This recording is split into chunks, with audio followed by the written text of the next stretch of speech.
Hey guys, tonight we will delve into the story of Jane Seymour, the only wife to be buried next to King Henry VIII, and the tragedy hidden behind this title of true love. Let's begin with the most horrifying scene. Jane Seymour lying in bed, her body exhausted after 3 days and nights of incessant, agonizing labor. She had given everything, including her very blood and her life, to give birth to Prince Edward, the heir that King Henry had yearned for so many years. But right at that fragile moment between life and death, her physical pain was overshadowed by a devastating emotional one. When the physicians presented Henry VIII with an impossible, cruel choice, save the mother or save the child, Jane was conscious enough to hear the cold verdict from her own husband. King Henry did not hesitate, uttering the sentence that buried Jane forever: "Save the boy. The Queen can be replaced." The woman who had quietly and obediently given her all to become the Queen Henry wanted, ultimately realized she was nothing more than a disposable vessel. Her heart broke before her body succumbed to exhaustion and infection, causing her to pass away 12 days later. If she was the one he loved most, why did he choose the son he had not yet met over the wife he claimed was his soulmate? Why did her silence and obedience lead to such a lonely, abandoned death? So, before you get comfortable, take a moment to like the video and subscribe, but only if you genuinely enjoy what I do here. Now, please comment below and let me know where you are and what time it is there. Now, dim the lights.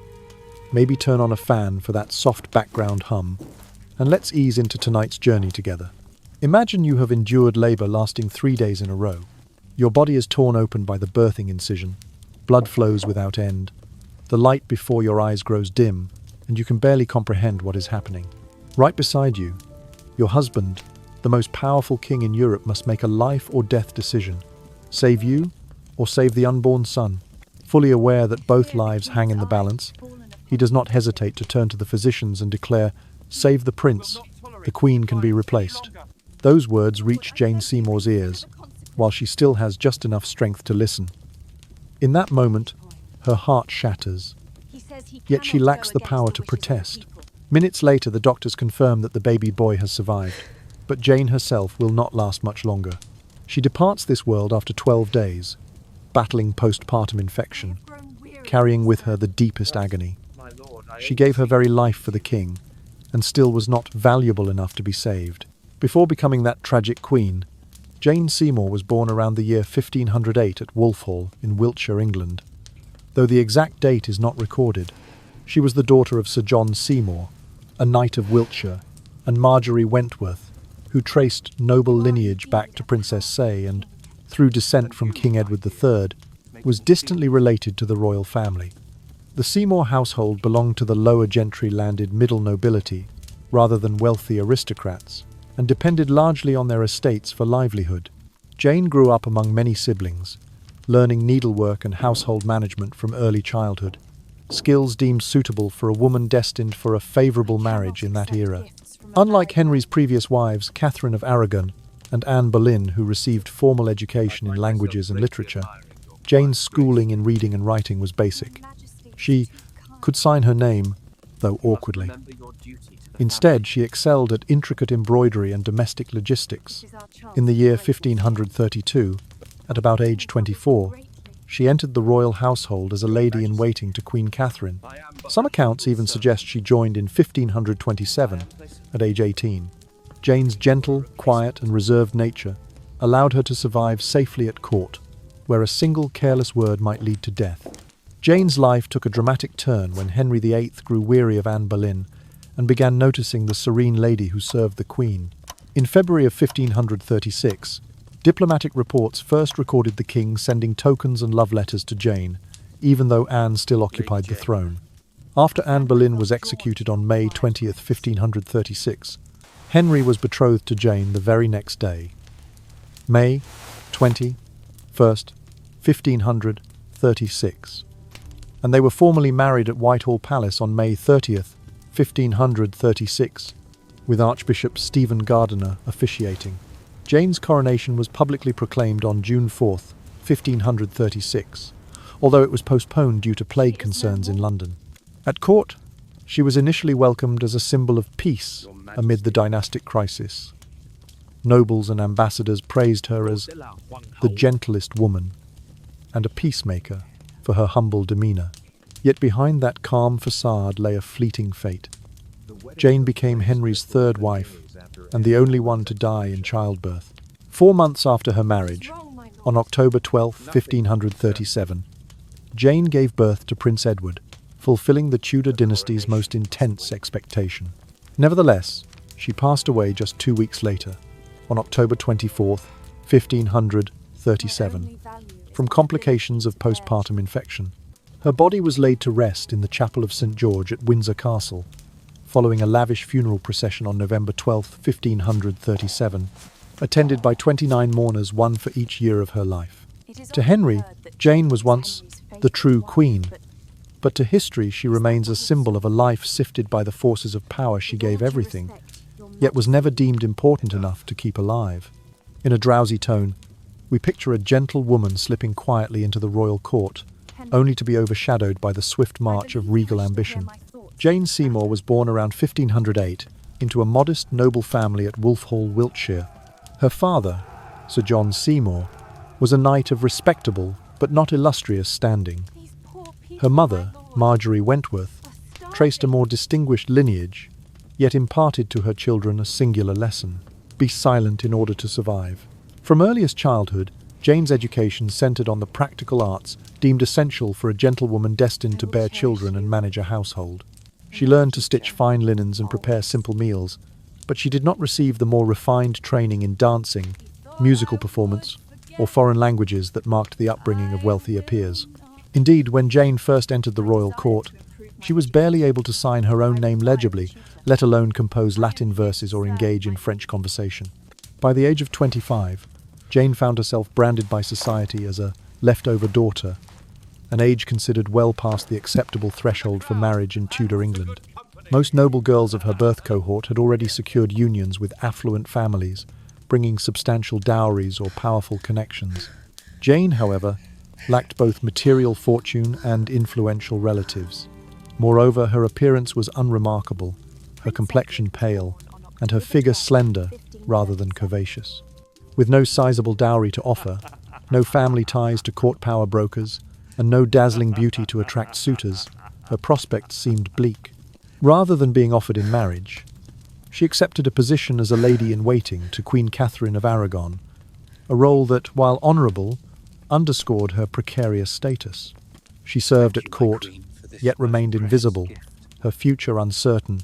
Within the royal household, Jane observed firsthand the dramatic collapse of Henry VIII's first marriage. She watched, from discreet corners of the Queen's apartments, as Henry sought an annulment, a political manoeuvre that split England from the authority of Rome and led to the estrangement of Catherine and the English Church from the Pope. Jane witnessed the fateful arrival of Anne Boleyn, whose fiery temperament and ambition upended court life.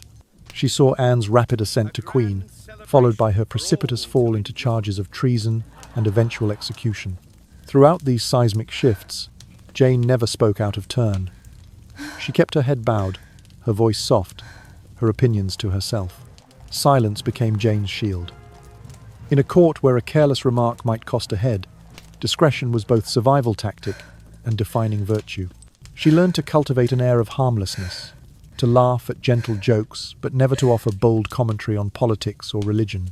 She avoided gatherings where the king's advisors debated policy and steered clear of factions jockeying for influence. This self-effacing comportment rendered her nearly invisible amidst the grandeur and intrigue of Henry's court. Her talents in embroidery and wine cellar management proved useful yet unthreatening, earning the praise of ladies of higher rank while keeping her beneath the radar of potential rivals. Yet it was precisely this unassuming nature that captured Henry's eye when he grew disillusioned with Anne Boleyn's outspoken demeanour. Early in 1536, diplomatic dispatches recorded that the king had begun to send personal gifts to Jane: a purse of gold coins, a string of pearls, and notes penned in his hand. Even as Anne sat upon the throne, Jane received these clandestine tokens, delivered to her chambers under cover of night. Rumours swirled among courtiers, yet no one dared challenge the king's intentions after all. He had already demonstrated his willingness to defy custom and church law to secure Anne's hand. Jane's brothers Edward, Thomas and John sensed an opportunity for their family. They discreetly urged her to accept the king's favours, assuring her that compliance would advance the Seymour name and improve her lot. Jane, whose guiding principle remained, "Stay silent, survive," hesitated at first. She recognized the peril inherent in accepting royal attentions while another woman occupied the Queen's bedchamber. But the promise of elevated status, combined with the persistent insistence of her kin, led her to relent. She began to receive the king's visits, often under the guise of embroidery lessons in her private suite. There, Henry admired her modest domestic skills, praising the precision of her stitches and the neatness of her arrangements. In those quiet encounters, Jane retained her trademark reserve. She spoke little, smiled faintly, and kept her gaze demurely lowered. Her comportment stood in stark contrast to Anne Boleyn's bold assertions of influence. Henry, who had grown weary of disputes and quarrels, found comfort in Jane's serenity. She embodied the virtues he associated with his first queen, Catherine: obedience, discretion, and unwavering support of the crown. To Henry, Jane's silent devotion felt like a balm to the wounds left by Anne's tempestuous reign. Thus, the stage was set for Jane's transformation from a leftover daughter to a royal consort. In the span of a single spring, the quiet lady-in-waiting, almost anonymous in the great tapestry of court life, would become the centre of Tudor politics. Her uninspired upbringing, her lack of formal schooling, and her homespun talents would prove precisely the qualities Henry VIII sought in a new queen. And though Jane might never have imagined how swiftly her fortunes would change, her steady commitment to survival through silence became the very trait that propelled her into history, albeit with a destiny more fragile than she could ever foresee. When Henry VIII grew weary of Anne Boleyn, his second wife, fiery and outspoken, he began to cast his eye upon Jane Seymour, a quiet presence at court who embodied the ideal wife he had once imagined in his youth. Anne, with her sharp tongue and unyielding nature, had challenged the king's authority and courted controversy at every turn. In contrast, Jane appeared from afar as modest and unassuming, the very image of obedience and discretion. Sensing his discontent, Henry discreetly commanded that gifts be sent to Jane's chambers: purses of gold coins, lengths of silk, and generous invitations to banquets held in his honour. Accompanying each token were carefully penned notes extolling her virtues. All of this occurred while Jane still served as a lady-in-waiting to Queen Anne Boleyn, a position that should have protected her from such overtures. Jane Seymour, raised on the principle that women should speak little and never offend, felt compelled by honour to refuse these advances.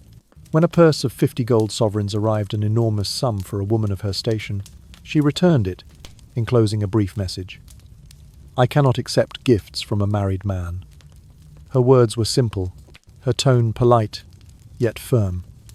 She wrapped the coins in a cloth and sent them back under the watchful eye of her chamberlain. This act of integrity might have deterred a lesser suitor, but Henry VIII was no ordinary man. To him, Jane's refusal was not a sign to desist, but an invitation to persist. Indeed, Henry's pursuit of Jane unfolded more as a game of conquest than a demonstration of genuine affection. He delighted in the chase, in the power to tempt and to be spurned. The attentions he showered upon Jane were less about love than about satisfying his need for control. In his mind, the goal was clear: secure an obedient partner who would bear him a male heir. Love, in the traditional sense, was secondary to the strategic objective of producing a son to continue the Tudor line. Meanwhile, Jane's brothers Edward, Thomas, and John Seymour watched their sister's predicament with keen interest. Belonging to the lower gentry, the Seymours saw in Jane's potential elevation an opportunity to advance their family's standing. Edward Seymour, later Duke of Somerset, is said to have encouraged Jane to accept at least some of the king's tokens, arguing that to refuse could mean exile from court and permanent obscurity. Thomas and John were equally eager, hinting that a favourable word from Jane could translate into lands, titles, or offices for themselves. Torn between familial loyalty and her own moral compass, Jane hesitated. She knew the danger. Involvement with Henry VIII had ruined more than one woman's life, as Anne Boleyn's fate had made painfully clear. Yet, she also recognised the life-changing implications for her brothers and her own future. Ultimately, Jane agreed to receive the king's company in private. She allowed him brief visits to her embroidery foyer, where he would watch her stitch by candlelight. She maintained her characteristic reserve, speaking seldom and looking down at her work. Henry admired this quiet devotion, interpreting her silence as proof of unwavering loyalty. He saw in Jane the perfect reflection of the subservient queen he believed was necessary for a stable reign. For Henry, Jane's silence was not emptiness, but a powerful assertion of obedience. It reassured him that he would not be challenged, that his will would be fulfilled without dispute.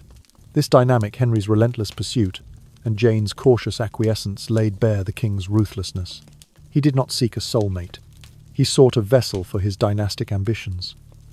Jane, with her "Yes, Your Majesty" and gentle nods, fit the role precisely. Her willingness to endure hours of solitary needlework while he observed spoke volumes about her temperament.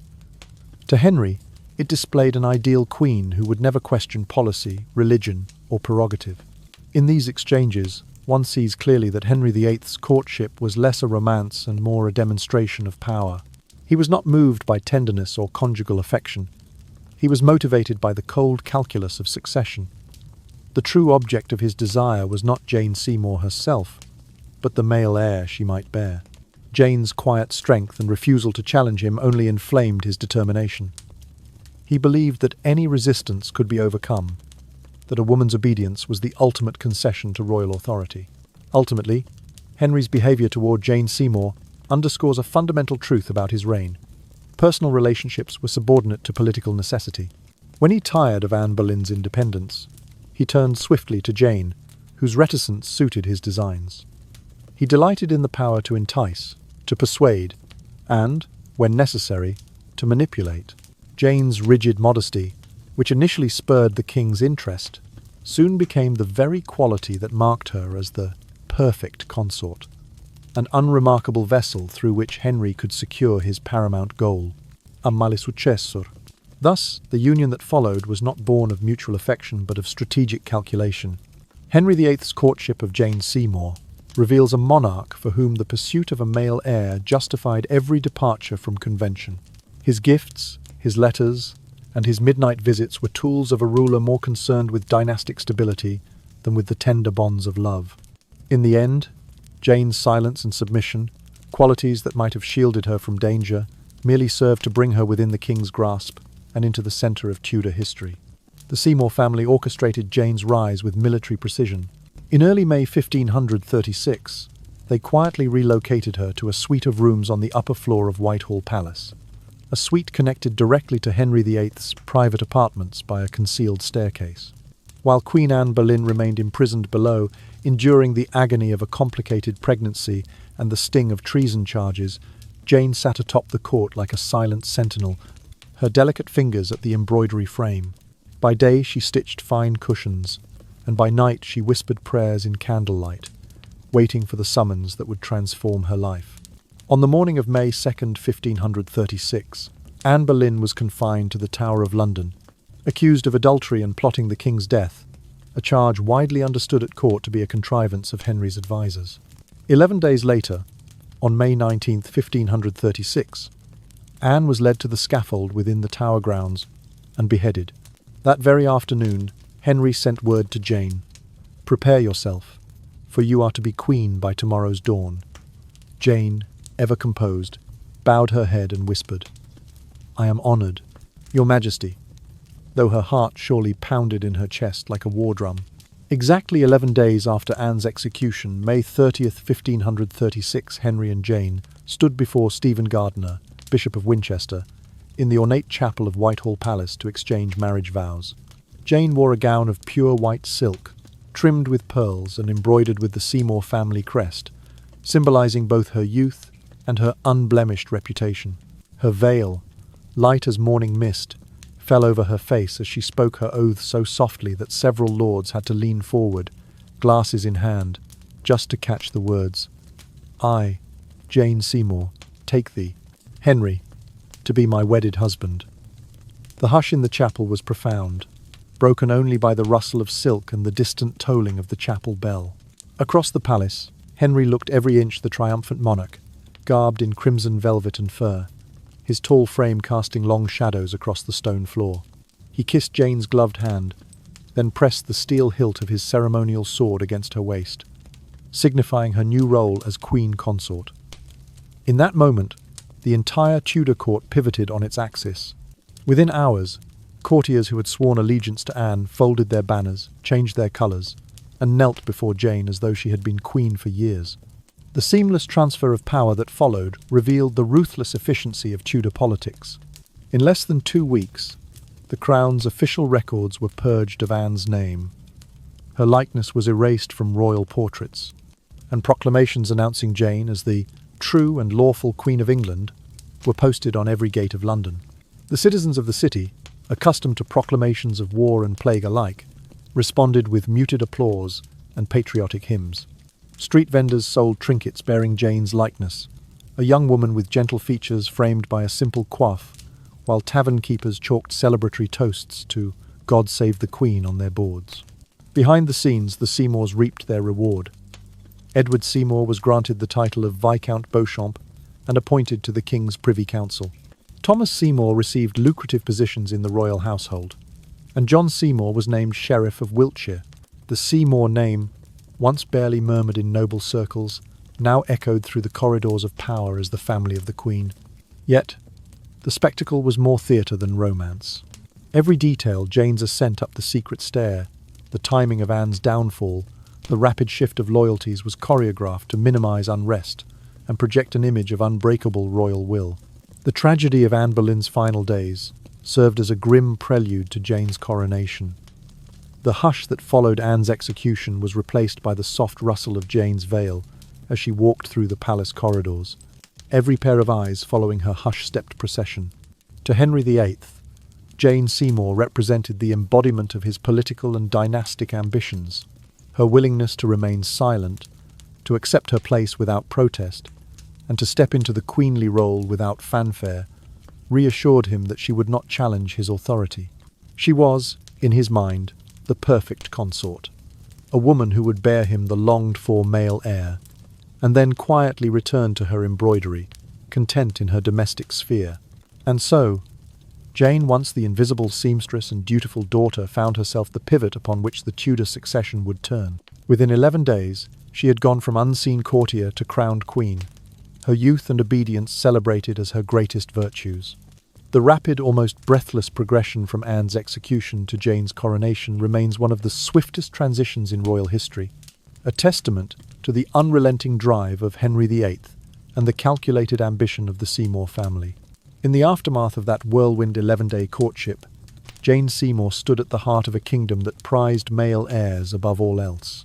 She had become the queen in waiting, the silent vessel for Tudor posterity, and in doing so, sealed her fate as both the pinnacle and the pawn of England's most tempestuous monarch. After becoming queen, Jane Seymour found that her new title did not grant her the full authority one might expect. Although proclamations had declared her the lawful consort on June 4, 1536, Henry VIII cited outbreaks of the plague in London as justification to delay her formal coronation. In truth, the postponement allowed him to retain tight control over every aspect of court life. Chambers that might have become Jane's private domain remained under the king's supervision. Tapestries, wall hangings, and even the simplest of furnishings, benches, chairs, and her bed linens were all selected by Henry to reflect his taste, not hers. What Jane thought would be her serene sanctuary instead became a constantly shifting tableau for royal protocol. Jane's sole official duty as queen became the production of a male heir. Any discussion of politics, patronage, or religion had been quietly removed from her purview. Court ambassadors' reports noted that she was rarely consulted on matters of state and was seen only in public for ceremonial appearances related to charity work or hospital visits, tasks carefully choreographed to showcase her piety and compassion. Yet behind the scenes, the truth was harsher. Jane's role was little more than that of a breeder for the dynasty, a living vessel whose worth was measured by her womb. This arrangement reduced Jane's queenship to a series of trials. If she did not conceive a healthy son, rumours would spread of her failure to fulfill the queenly office. The entirety of her relationship with Henry shifted from conjugal partnership to purely transactional. Where once a marriage might have hinted at affection or companionship, Jane's union with Henry became a contract written in political ink: produce a prince, secure the succession, and then fade into the background. Despite persistent whispers that Henry felt genuine affection for Jane crowned by his mourning attire, and the decision to inter her beside him at Windsor, the historical record suggests these gestures were transient respites amid his relentless pursuit of dynastic security. When Jane's body began the work of conception, her personal desires and ambitions were subsumed entirely by the kingdom's needs. The king's court, which earlier had buzzed with congratulatory fervour, fell silent as gentlemen and ladies in waiting alike held their breath, awaiting news of a pregnancy. Feeling the weight of expectation, Jane sought to prove her worth beyond mere fertility. She requested tutors to enhance her education, bringing in masters of Latin and French so she might converse fluently with foreign envoys. She studied Renaissance etiquette, practicing her handwriting and reading the works of Cicero, in hopes of becoming a more fitting companion for Henry's learned circle. In private letters, those rare, fragile things, she expressed gratitude for the opportunity to learn, describing her lessons as gentle and enlightening, though she admitted they left her mind and body weary by candlelight. Yet, as Jane enriched her mind, Henry drifted away. He spent increasing hours at council meetings, hosting feasts for ambassadors, and joining his drinking companions at private gatherings. His attentions, once lavished upon Jane's simple grace, now centered exclusively on her burgeoning belly. Courtiers observed that he scarcely asked after her health, unless prompted, and that he would flee from the Queen's chamber at the smallest hint of discomfort in her voice. Jane, in her genteel reserve, never complained. She hid her loneliness behind composed smiles and polite inquiries after his well-being. When the first signs of pregnancy appeared, mild nausea, an occasional flushed cheek, the entire court buzzed with excitement. Heralds were discreetly briefed to prepare for an eventual proclamation of royal good news, and midwives were summoned to stand by. Yet Jane's joy mixed with anxiety. She knew that a single miscarriage could doom her position. In letters to her mother, she described the fragile wonder of feeling life within her, but also the persistent dread that the slender flame of hope might be extinguished. As weeks turned into months, Jane lived in a paradox of proximity and distance. She occupied the very heart of Tudor power, yet she remained isolated by the singular purpose imposed upon her. She was queen, and yet silenced. She was cherished and yet neglected. She was elevated and yet confined. Every morning she awoke under curtains chosen by Henry's decree, and every evening she lay upon sheets woven with threads she had never touched, her mind drifting between the possibility of motherhood and the solitude of her gilded cage. Thus, the period following Jane Seymour's ascension stands as a testament to the brutal calculus of Tudor succession. A queen whose crown weighed more heavily on her womb than on her mind, and whose relationship with her king was defined not by shared affection, but by the iron necessity of a male heir. In the hush of her chambers, Jane faced the quietest struggle of her life, to bring forth a son in a world that measured her very worth by her ability to fulfill her singular royal mandate. When Jane Seymour officially became pregnant in early 1537, the entire royal court held its collective breath in anticipation of a true Tudor miracle, the birth of a male heir who would secure the dynasty's future. From the moment the first hint of her condition became known, King Henry VIII displayed unbridled enthusiasm. Grand banquets were arranged in her honour, with tables laden by dawn and kept alight by scores of candles. Tanks of ale and barrels of spiced wine were rolled into the palace, steam rising in fragrant plumes through the halls, and courtiers, ambassadors, and foreign envoys were summoned in urgent dispatches to witness the long-edged promise of continuity.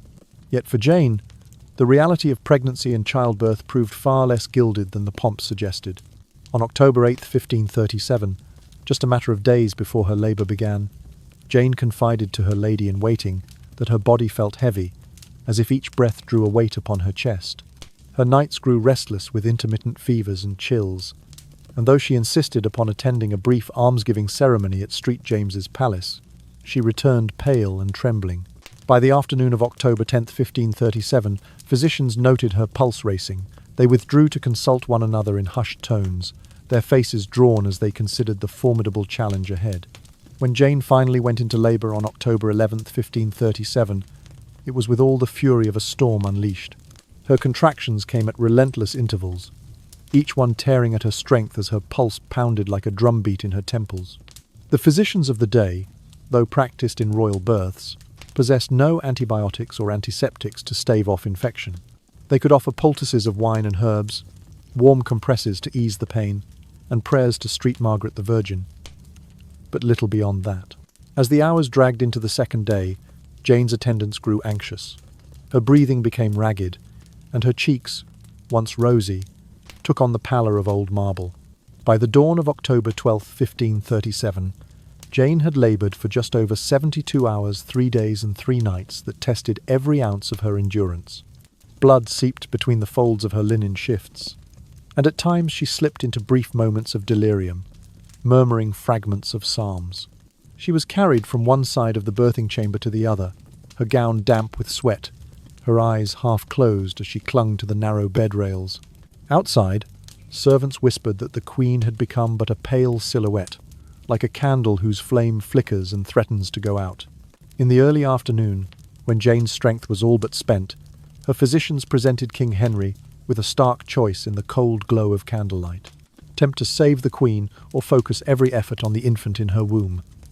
The decision was unbearably simple under the circumstances. With the Tudor line's survival hanging in the balance, Henry tipped his head and spoke with resolute calm. Prioritize the life of the son. A queen may be replaced. The words echoed through the chamber, chilling to Jane's ears, a sentence pronounced in the language of dynastic necessity rather than compassion.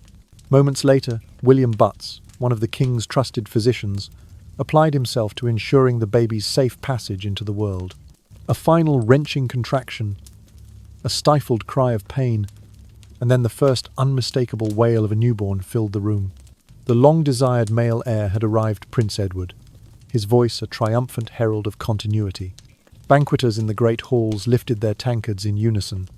Trumpeters sounded the heavens, and praise quickly spread to every corner of the realm.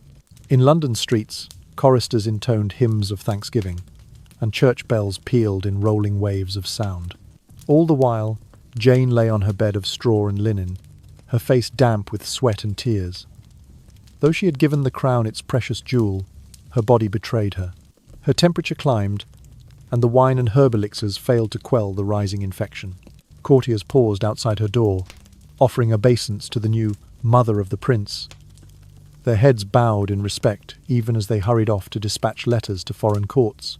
While the infant was washed in warm water, clad in silk swaddlings, and presented to assembled dignitaries, Jane remained motionless. She felt neither pride nor triumph, only a hazy detachment as her strength ebbed away. She heard the distant applause, the shouts of "Long live the King's son," and the hymns of Te Deum Laudamus. Those sounds seemed to come from afar, through a veil of pain and fever dreams.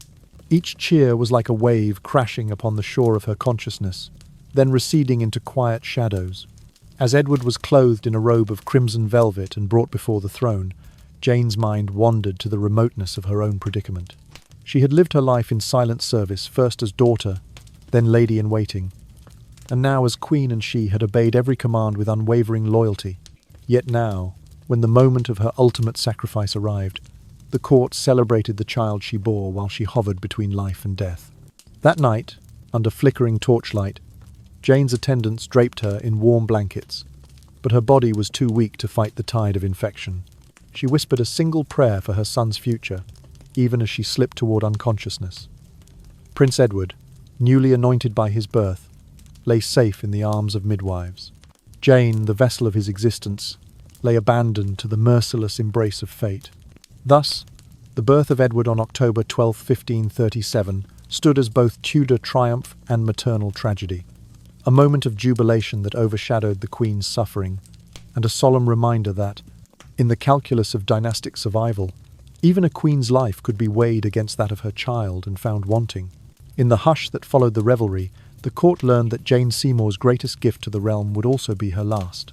Just 3 days after his birth, on October 15, 1537, Henry VIII arranged a royal baptism for Prince Edward at Westminster Abbey, transforming the ceremony into the grandest feast ever seen in Tudor England. Foreign dignitaries were summoned from France, the Holy Roman Empire, and the Spanish court, each dispatched by diplomatic letter to witness and celebrate the newborn heir. Their presence served not only as a display of joy but also as a political statement: England's supremacy in Christendom and the forging of new marriage alliances. Rows of gilded chairs were set beneath soaring vaulted ceilings.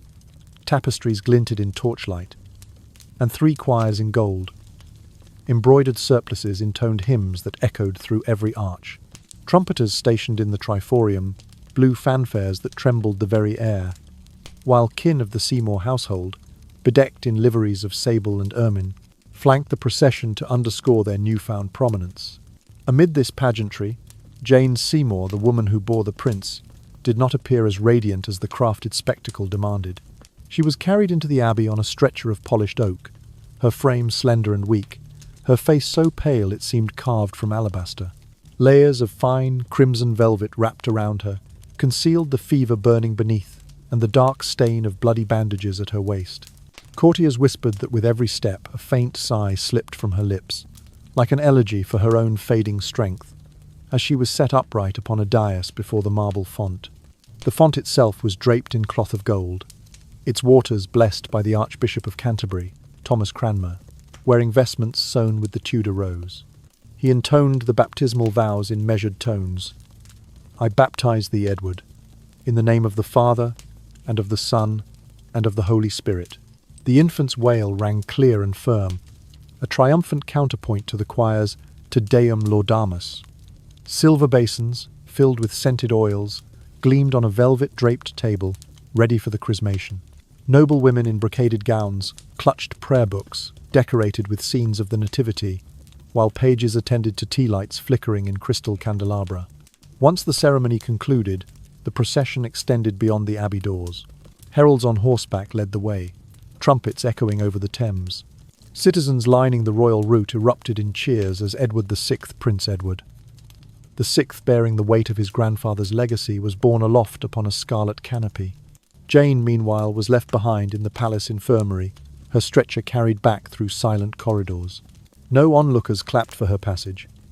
Instead, they craned their necks to glimpse the infant king to be clutching a small crucifix, while Jane's pale silhouette faded into the dim light of the royal sick chamber.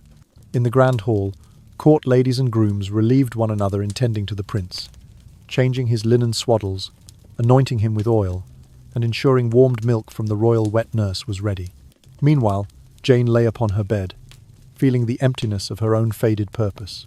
She had given life to the Tudor line, yet in Henry's eyes she had become no more than a temporary vessel, a stepmother in waiting for a child destined to outshine her very existence.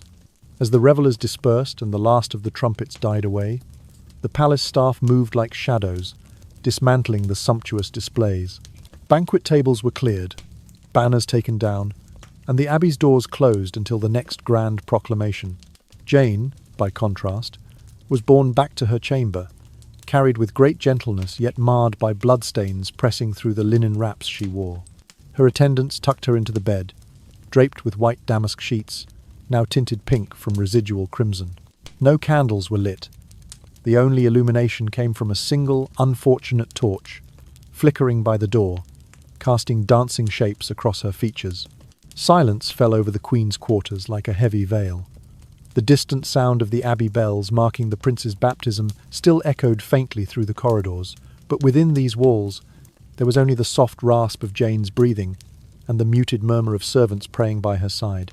Henry VIII, having achieved the paramount goal of securing his dynasty, did not visit her that night. Instead, he retired to his council chamber, quill in hand, dispatching letters to continental courts notifying them of Edward's official status as heir apparent. Thus concluded the Tudor kingdom's most extravagant baptism, a spectacle of statecraft, faith, and fealty, in which a queen gave her very strength and then vanished from view. Jane Seymour's presence in the unfolding drama had been brief and fraught with suffering. By the time the last echo of trumpet had faded and the foreign envoys had departed for their own courts, she remained behind the palace doors, an almost ghostly figure in her own right, whose final sacrifice would seal her place in history as both the mother of Edward VI and the most poignant casualty of a monarchy that prized heirs over hearts. In the days following Edward's birth, Henry VIII's attentions toward Jane Seymour grew increasingly perfunctory. At first he had whispered countless congratulations in her ear, praising her true devotion and unfailing courage. Yet once the baptismal banners were struck down and the foreign ambassadors returned to their own courts, Henry slipped back into the routines of kingship. Council meetings at Whitehall, strategy sessions with his Privy Council, and convivial dinners with his drinking companions. Jane, still weak from her arduous labour, sent repeated messengers requesting private audiences. Each time, the reply came in the same cool tone. 10 minutes only, Your Majesty commands, so that you do not exhaust yourself. Thus, her care became little more than ceremonial courtesy, a mug of warm fruit cordial here, a spoonful of royal posset broth there. No one paused to acknowledge the ache of her solitude as she lay in her feather bed, still smeared with the faint stain of recovery. Meanwhile, the formal coronation that should have marked Jane's elevation to legitimate queenhood was endlessly postponed. Henry cited outbreaks of plague raging through the city as cause for delay, yet the real reason lay in his desire to retain absolute control. Until the Tudor succession was secured by a living male heir, Jane remained a queen in waiting, a provisional figurehead awaiting confirmation. Each time Jane ventured to broach the topic of her delayed crowning, Henry would offer a gentle promise. "Soon, my love, when London's air grows safe again." Then he would turn away, leaving her to meditate on her own position. Over time, Jane realized that her royal title served more as a diplomatic tool, a means of showcasing England's stability abroad, than as a token of personal affection. In this climate of diplomatic posturing, Jane sought to carve out an identity beyond her role as mere vessel for the prince. She engaged private tutors to instruct her in French and Latin, languages essential for correspondence with foreign powers. She pored over treatises on etiquette, practiced her penmanship by copying moral essays into her journal, and even requested a small library of classical works to expand her mind beyond the confines of her chamber. In letters to her mother, she described her aspirations to become an intellectual companion fit for His Majesty, hoping to engage him in discourse on philosophy or theology. Yet Henry, singularly focused on forging new alliances for Edward's future, paid little heed to Jane's intellectual pursuits. His responses when he deigned to reply were curt, often dismissing her requests with a curt, "Silence, Jane," delivered in a tone that brooked no dissent. At court, whispered gossip began to swirl around what courtiers referred to as Jane's unrequited marriage. They noted how she lingered at the threshold of the king's chamber, her hand pressed to the heavy drapes, yearning for a moment's warmth, while Henry, clad in scarlet velvet, passed her by with a nod and walked on to plot alliances with Spain or France. When Jane attempted to intervene in charitable initiatives petitioning Henry to restore endowments to impoverished monasteries or to grant relief to ailing lepers, she found herself rebuffed. A single sharp glance from his dark eyes, and the thunderous command, "Be silent," would send her retreating, cheeks burning with an unfamiliar flush of shame.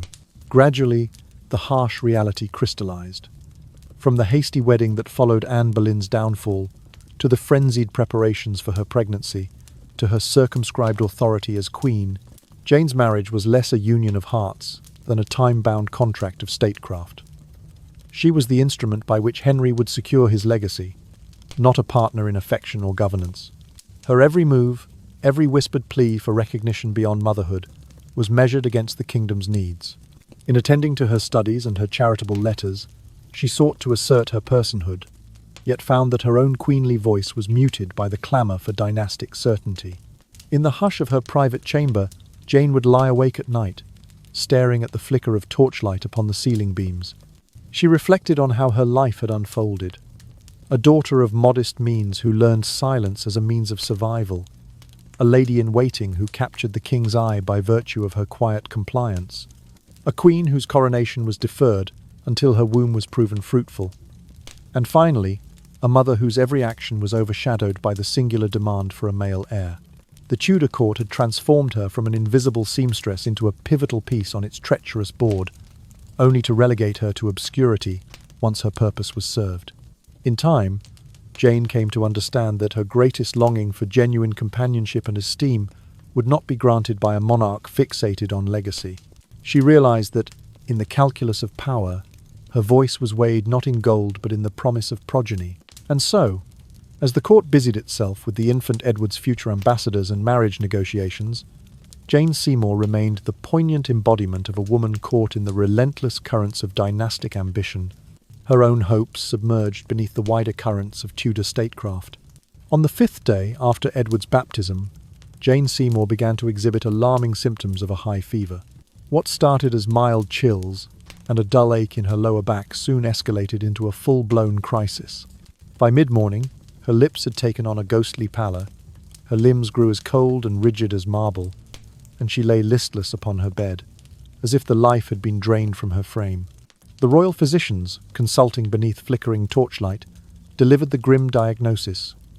Jane was suffering from childbed fever, known in medical texts of the day as a blood infection following childbirth. In the 16th century, such an affliction was almost always fatal, for without antibiotics or modern antiseptics, doctors could only offer poultices soaked in wine and herbs, and administer fever-reducing potions that provided little more than temporary comfort. While these somber treatments proceeded behind closed doors, the rest of the court maintained its festive preparations for ongoing celebrations of the prince's arrival. Trumpets blared in the grand halls, drumbeats echoed through the palace gates, and banners bearing the Tudor rose fluttered in every corridor. Yet within her infirmary, Jane lay motionless, her breathing shallow, her skin clammy to the touch. Servants hovered anxiously, murmuring prayers to Street Margaret for her recovery, while nurses applied cool cloths to her brow. In moments of semi-consciousness, Jane's lips trembled as she called his name. "Henry, do not let your child die." But the only reply came in the hushed footfalls of a passing attendant and the hurried whisper, "Her Majesty is slipping into stupor." King Henry VIII, absorbed in urgent council meetings to negotiate alliances with France, did not once cross the threshold of her chamber. As dusk fell on that fateful evening, Jane sank deeper into unconsciousness. Her racked breaths grew further apart, the soft murmurs of the nurses fading into silence. The flicker of candle flames cast tremulous shadows upon the tapestries, and the distant laughter of courtiers celebrating Edward's future echoed like a cruel mockery. Jane's eyes, half opened for the last time at the break of dawn, reflected the grey light of a forlorn sunrise. And then, on the morning of October 14th, 1537, at the age of 28, she exhaled her final breath. Only her most loyal ladies in waiting and the beleaguered physicians remained at her bedside, holding her slender hand until the silence settled. When news of her passing spread, a rare expression of sorrow crossed Henry's countenance.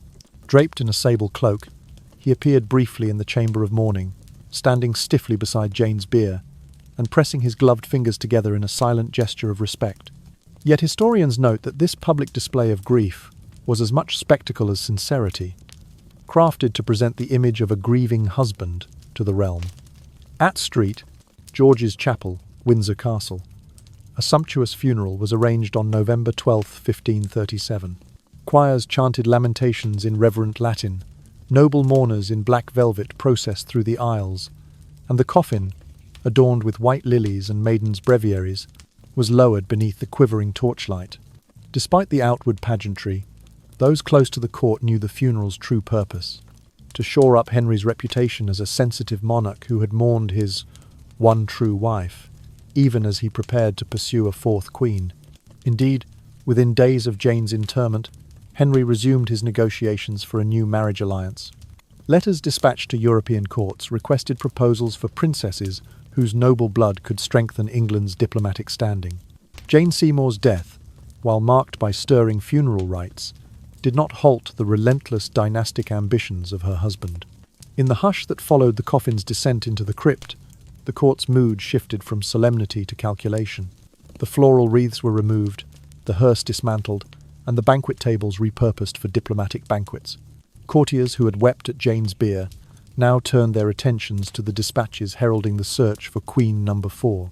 Jane, whose life had been defined by her quiet strength and dutiful service, became in death a twofold symbol: the mother of Edward VI, whose very existence ensured the Tudor succession, and the poignant victim of the same royal machinations that had elevated her from obscurity.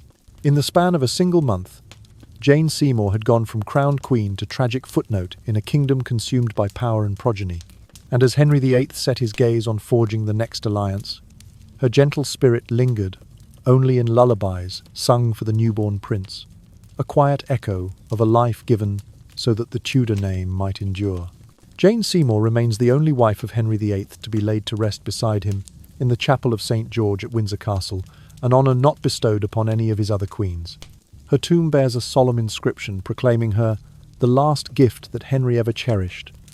And to this day, visitors still pass through the chapel's cool stone aisles to pay their respects. Morning trumpets echo faintly during each service, and the flow of pilgrims and curious travellers has never ceased. Yet the true legacy Jane left behind is not one of fairy tale romance, but rather a cautionary tale of power, manipulation, and the exploitation of affection. Throughout the kingdom, tavern patrons and town criers alike whisper of the short-lived queen, recounting the story of a gentlewoman who surrendered both her life and her love for the sake of a Tudor heir. In villages as distant as Norwich and Cornwall, farmers pause from their ploughing to share tales of Jane's piety and her quiet courage. Meanwhile, in London's learned circles, historians revisit her life as a textbook example of a toxic relationship. They map her courtship in clinical stages: the initial love-bombing phase, wherein Henry showered her with lavish gifts and whispered sweet promises; the subsequent gaslighting period, during which she risked peril when she dared to voice opinions or request recognition; and finally the ultimate discard, when, having served her purpose, she was left to succumb to fever and oblivion. Among Henry VIII's 6 wives, Catherine of Aragon, proud and steadfast; Anne Boleyn, scheming and bold; Anne of Cleves, a political pawn; Catherine Howard, scandal-ridden; and Catherine Parr, scholarly and resilient. Jane's presence has faded into a gentle blur. Yet it is precisely this fading that underscores her tragedy. She was the embodiment of obedience, ever docile, never suspecting that Henry's love was but a political instrument. While Catherine of Aragon wielded her royal pedigree to forge alliances, and Anne Boleyn dared challenge church and court alike, Jane quietly stitched embroidery and tended to the private needs of the sovereign, unaware that her personal devotion was being traded like any loyal servant's labour. In modern times, Jane's story serves as a potent reminder that any relationship, whether romantic partnership or strategic alliance, must be founded on genuine respect rather than on the exploitation of one party's devotion. Psychological studies reference her as a seminal case of emotional manipulation, the allure of conquest, followed by the imposition of silence, culminating in the abandonment once utility has expired. Jane Seymour, who emerged from the obscurity of a lower gentry household to occupy the loftiest position in England, ultimately found that the crown she wore was forged from the cold iron of dynastic ambition rather than the warm gold of affection. To children whispering bedtime prayers, Jane may appear simply as the mother of the infant King Edward VI, a loving figure who sacrificed her health for the realm's continuity. But to those who delve beneath the surface, she is the emblem of a heart both generous and betrayed, a soul ensnared in the relentless gears of Tudor statecraft. In her brief reign, she was lauded as the true wife, yet her memory now cautions any who hear her name. Beware when devotion is met with duty, and when the voice of love is stifled by the demands of power. Thus, Jane Seymour's gentle spirit endures not as a mere footnote in royal chronicles, but as a profound lesson carried through the centuries. From the hushed cloisters of Windsor Castle to the bustling streets of York, her life and her relinquishing of self for the sake of a dynasty echoes in every heart that yearns to love and be loved with mutual dignity. In a world where alliances are formed and hearts are pledged, let Jane's story remind us that true partnership demands respect, not the calculus of what one can gain from another. Her serene courage, her whispered prayers in candlelit chambers, and her final, silent sacrifice have etched upon history the enduring truth. Love must never be a tool of advantage, but a bond of equals. On October 24th, 1537, when Jane Seymour breathed her last, King Henry VIII stepped into public view clad in sombre black velvet, his face drawn in apparent grief. He immediately arranged for a grand funeral at the chapel of St. George in Windsor Castle. On November 12, 1537, a procession more elaborate than any seen since the death of Henry's father carried Jane's coffin through the chapel's high arches. Processional trumpets and mournful choirs filled the air, and a royal decree ordered requiem masses throughout England's churches.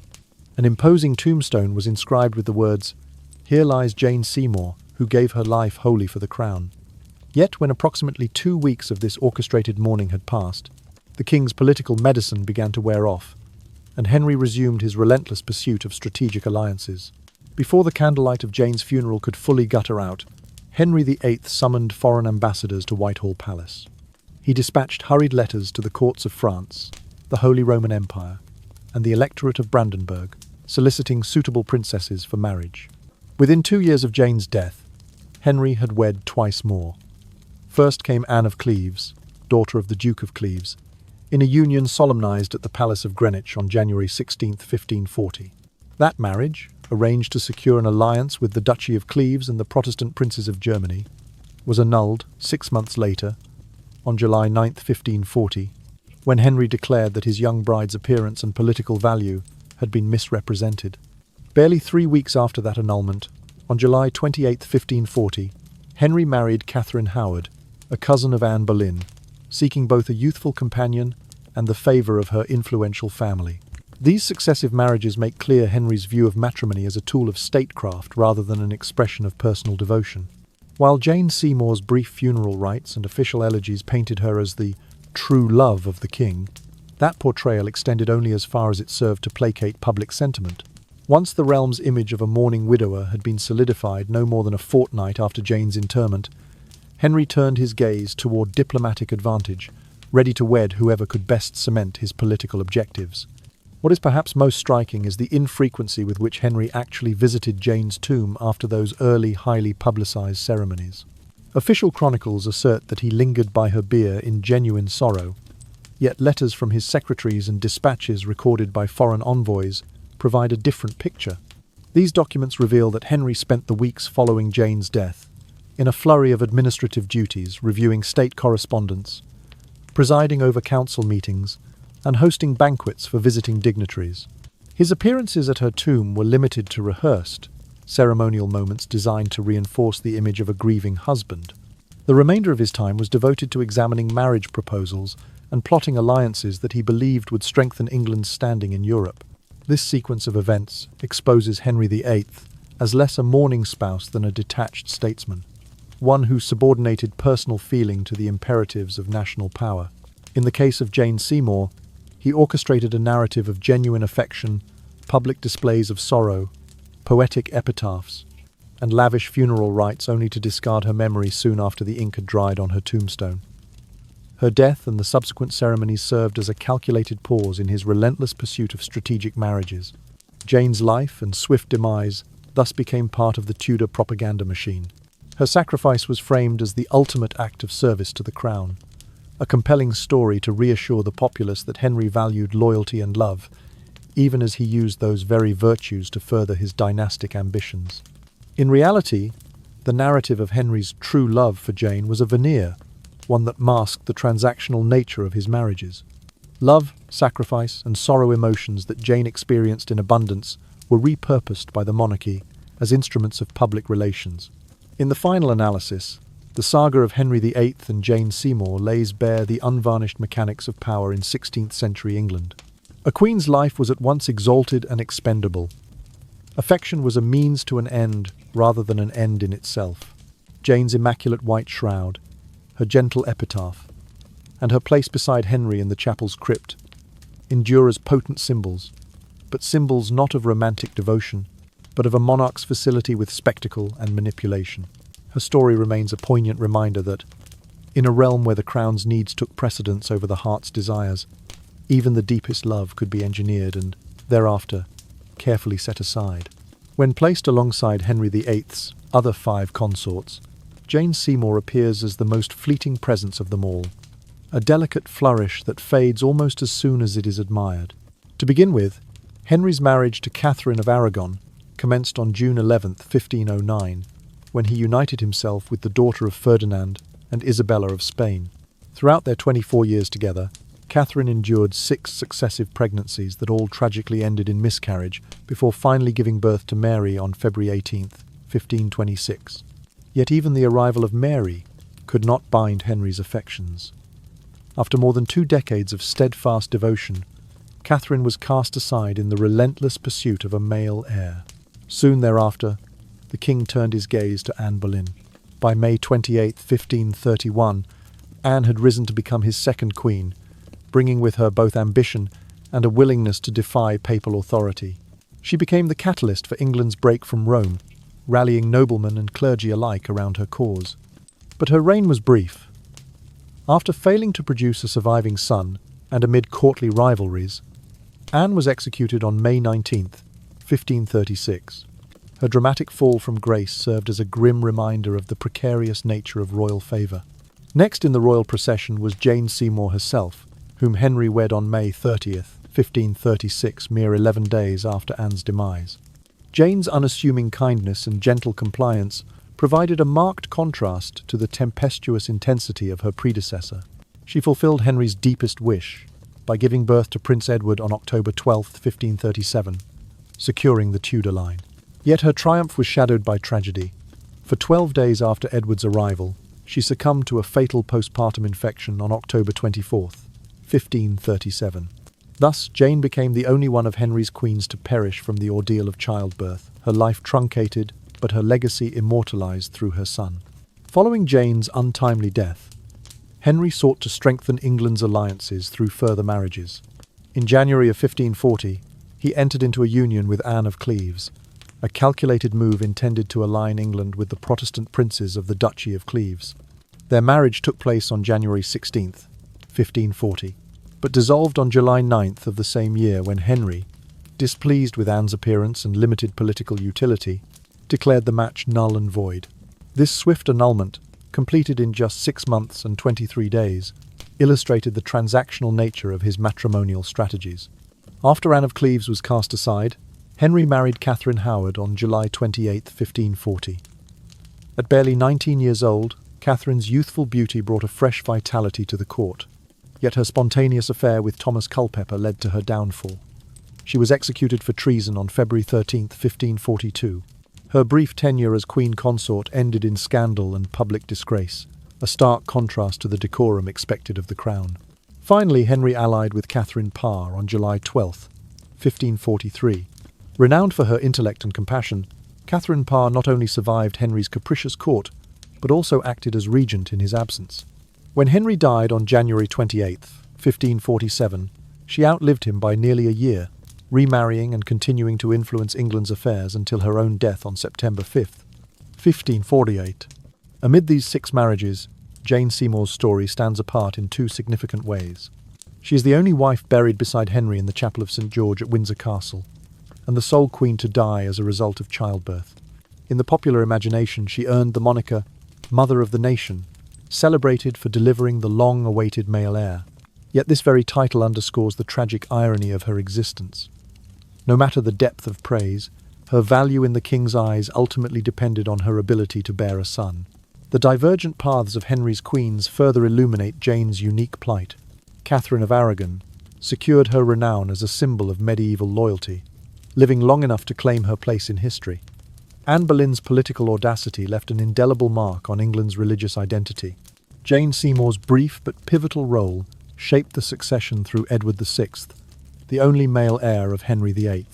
Meanwhile, Anne of Cleves and Catherine Howard vanished almost as soon as they appeared, discarded when they no longer served political ends. Catherine Parr endured beyond Henry's death, but lacked the dramatic resonance of her predecessors' storied lives. The romantic myth that Henry truly loved Jane more than any other queen is a beguiling narrative, but modern scholarship drawing on royal correspondence, diplomatic dispatches, and ecclesiastical records reveals a different reality. Jane, often praised for her endurance, was in fact a pawn in the monarch's ceaseless quest for dynastic continuity. Her virtues, silence, compliance, and domestic proficiency were exactly those he sought in a consort, and once fulfilled, he moved on without regret. In contemporary terms, Jane's experience is illustrative of a toxic power dynamic. It began with love-bombing pearls, gold, and flattering promises, then shifted to gaslighting, as her attempts to exert influence were met with cold silence or outright silencing. Finally came the discard. Her life was surrendered, so the succession might proceed unimpeded. Her plight resonates today as a cautionary tale that even vows and crowns cannot shield personal bonds from the ruthless demands of political expediency. Therefore, Jane Seymour's position among the Tudor six wives is tinged with bittersweet poignancy. She embodies both the triumph of dynastic survival and the fragility of individual worth in a regime that prized heirs over hearts. Her life and demise offer a timeless lesson about the perils of wielding love as a tool of power, and her memory lingers as a soft echo of compassion drowned out by the thunder of dynastic ambition. In contemporary psychology and sociology, Jane Seymour's experience with Henry VIII is frequently cited as a paradigmatic case of a toxic relationship, one that unfolds in predictable, destructive stages. Initially, Henry engaged in what practitioners call the love-bombing phase. Early in 1536, when Jane was still a virtually anonymous lady-in-waiting, the king began lavishing her with extraordinary attention.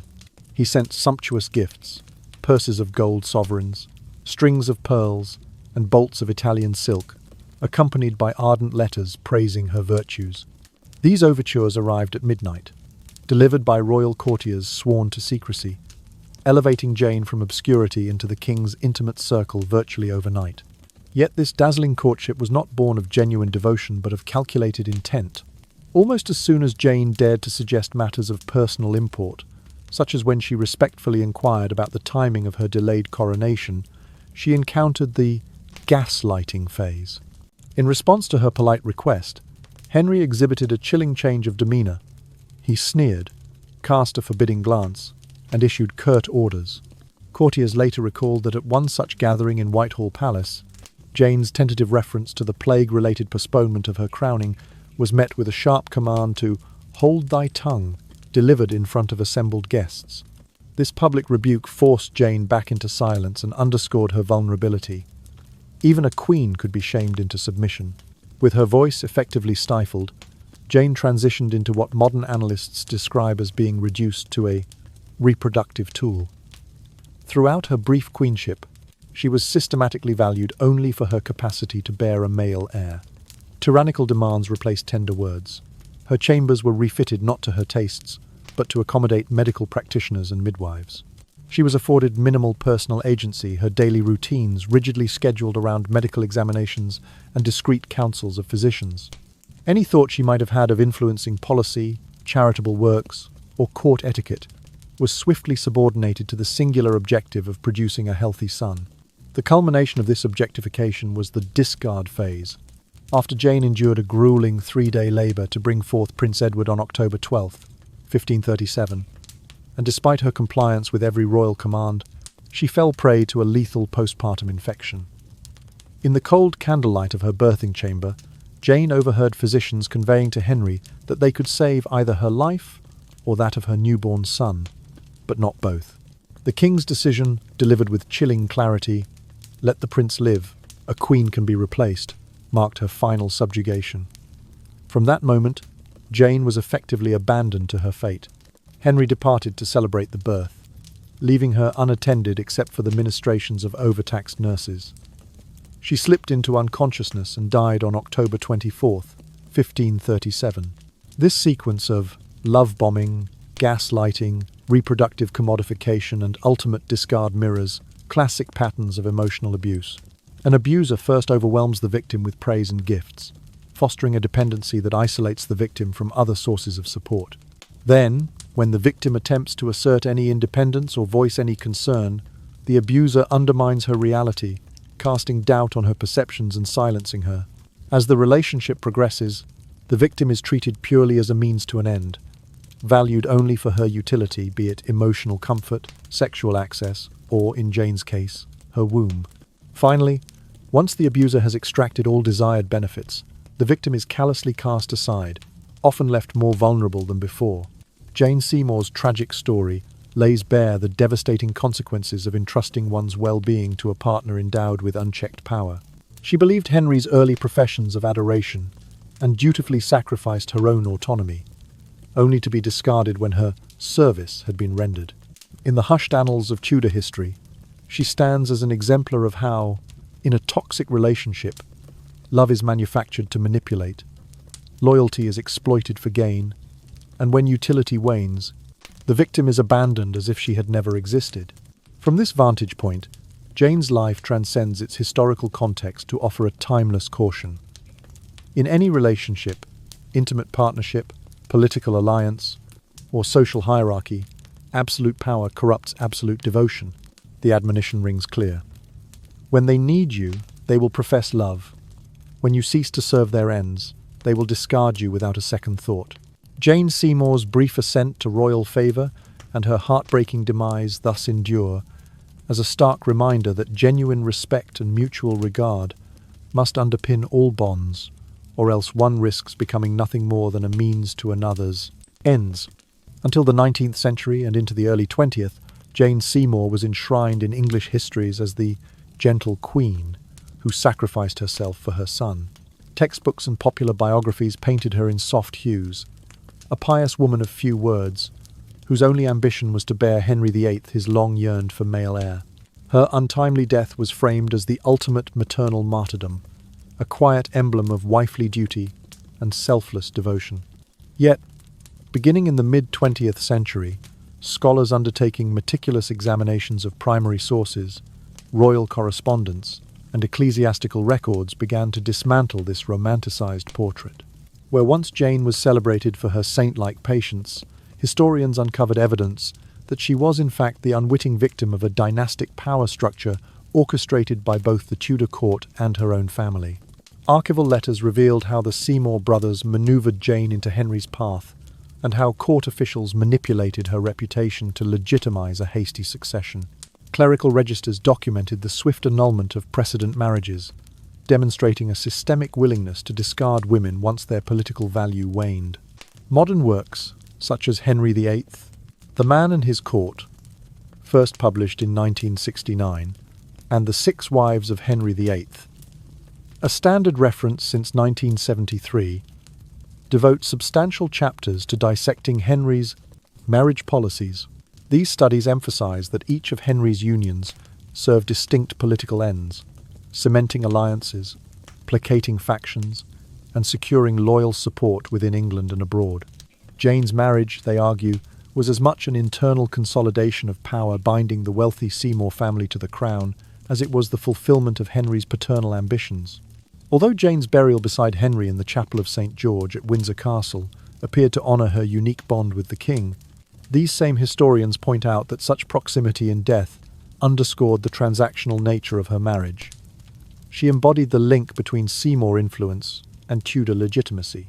Beyond academic tomes, recent portrayals in film and fiction have offered more nuanced, empathetic visions of Jane Seymour. The television series The Tudors, first aired in 2007, depicted her as a vulnerable woman caught between the avarice of her relatives and the capricious desires of her sovereign. Likewise, the historical novel Jane the Queen, published in 2014, invites readers into Jane's inner thoughts, her hopes for genuine companionship, her fear of royal intrigue, and her dawning horror at how dispensable she truly was. These narratives resonate with audiences precisely because they humanize Jane, showing her not as a distant icon of sacrifice, but as a flesh and blood person ensnared by forces beyond her control. Today, Jane Seymour's legacy extends even further, feeding into contemporary scholarship on power dynamics within marriage and the history of women's experiences. Gender studies seminars explore Jane's life as an early case study in emotional manipulation and patriarchal exploitation.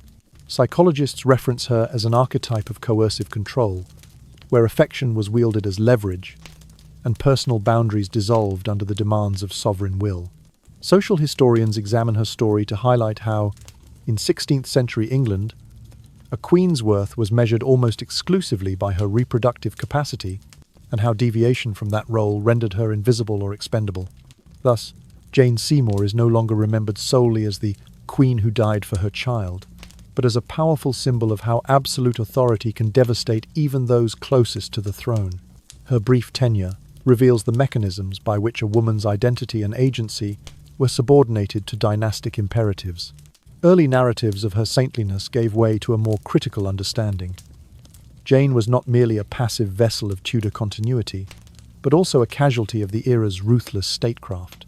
In death as in life, she exemplifies how political expediency can cloak itself in the language of love, duty, and piety, only to discard the very individuals it claims to exalt. As we reflect on her story in the 21st century, Jane Seymour's experience serves as both a historical lesson and a modern caution. She remains a poignant reminder that structures of power, when left unchecked, can warp personal relationships into instruments of ambition. And though centuries have passed since her interment in Windsor's Chapel of St. George, her memory endures as a testament to the perils faced by those who, in serving the highest offices of state, may find themselves the most powerless of all. And so, as our candles flicker low, and the echo of Jane's gentle footsteps fades into the hush of history, we pause together at the edge of memory, letting the soft cadence of her story settle like a silken shawl across our shoulders. No longer do we chase the swift currents of courtly intrigue or the bright flare of royal ambition. Instead, we draw in a slow, deep breath, savouring the quiet lesson she has whispered to us across the centuries. In the stillness, we find the true heart of her tale, not merely a chronicle of crowns and alliances, but a tender reminder that beneath every gilded surface lies the fragile pulse of human longing, for respect, for compassion, and for the simple warmth of genuine care. Let us imagine now the corridors of Windsor Castle drifting gradually into twilight that bathes polished stone in gentle violet shadows. The grand tapestries become soft impressions, their figures melting into one another, until all that remains is a comforting, enveloping warmth. In this calm, we remember that Jane's greatest gift was not the crown she wore, but the quiet courage she embodied, showing us that even the softest voice can shape the course of history, and that every heart, however small in the vast tapestry of power, holds its own bright, irreplaceable spark. As we release the final tendrils of her story into the night, may its reminder linger in our minds like a lullaby, that true worth resides not in titles or triumphs, but in the kindness we give and the dignity we uphold, especially when circumstances seek to silence us. Jane's journey teaches us to cherish compassion over conquest, to honour empathy above expediency, and to remember that the truest bonds between people are woven of respect, not of command. Now, allow your eyelids to grow heavy, your breaths to drift slow and even, as the last strands of candlelight dissolve into gentle darkness. Imagine yourself wrapped in a soft blanket of understanding and peace, each pulse of your heart echoing the serene resolve that Jane carried in her final moments. Feel the weight of the day lift from your shoulders, replaced by the quiet courage that springs from knowing your own worth, beyond any expectation or demand. And as you drift further into sleep's tender embrace, carry with you the message of this whispered chronicle. That power, when untethered from love, can fracture the soul, but that compassion, once kindled, transforms even the coldest corridors into havens of hope. Sleep well, dear listener, and may your dreams be as gentle as the softest breeze through ancient halls. If you have found solace in our tale, please subscribe to our channel for more stories that soothe the restless mind and stir the quiet heart. Good night, and sweet dreams.